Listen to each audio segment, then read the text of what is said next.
Jean-Jacques Goldman. C'est l'histoire d'un destin extraordinaire, d'une superstar qui n'a jamais voulu en être une et d'un artiste qui a vu déferler sur la France des années 80 une Goldman mania incontrôlable.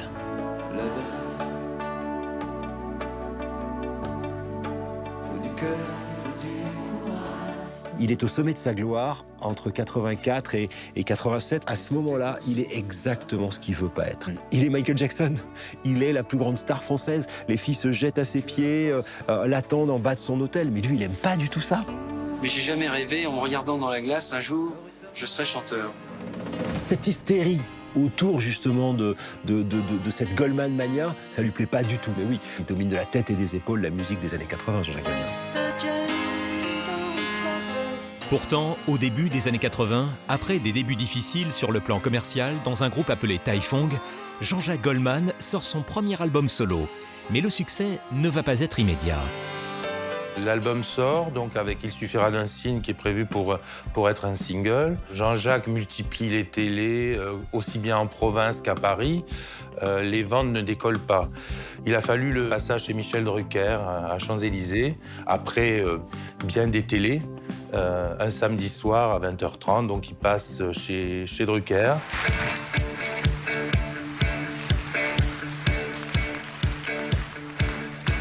Il suffira d'un signe,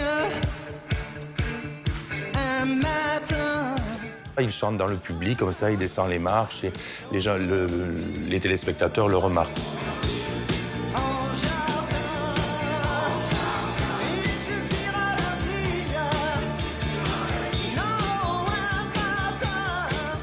Et à partir de là, les ventes commencent à décoller. Et RTL, qui soutient le disque, va faire en sorte que ça devienne un tube. Malgré ce premier tube, Il suffira d'un signe, les ventes de l'album peinent toujours à décoller, comme s'en souvient Marc Lombroso, le producteur de Goldman, qui lui a fait signer un premier contrat de 5 albums avec la maison de disques Epic. Après Il suffira d'un signe, il y a un autre single qui est sorti, extrait de l'album, qui n'a pas marché. Donc l'album n'a pas été un gros succès. Le premier gros succès, c'est le second album, sur lequel il y a Quand la musique est bonne, Comme toi, J'irai au bout de mes rêves. Jusqu'à la sortie de ce second opus en 1982, Jean-Jacques Goldman continue de travailler dans le magasin familial de Montrouge, en banlieue parisienne, ne sachant pas si sa carrière décollera un jour, comme il l'a révélé plus tard dans une interview à TV5 Monde. J'ai hésité parce que ça me paraissait pas assez sûr, quoi. Pour moi, j'ai jamais été vraiment extrêmement aventurier, quoi. Donc bon, j'avais une femme, j'avais des enfants, fallait que personne paye mon loyer à ma place. Donc j'ai vraiment attendu avant d'être sûr de pouvoir vivre de ça. Mais ce deuxième album remporte tous les suffrages et Goldman rentre définitivement dans le cœur des Français. Désormais, il va se consacrer intégralement à la musique. De Au bout de mes rêves, en passant par La musique est bonne, jusqu'à la ballade Comme toi, ce second enregistrement est truffé de tubes qui sont devenus des classiques de la variété française.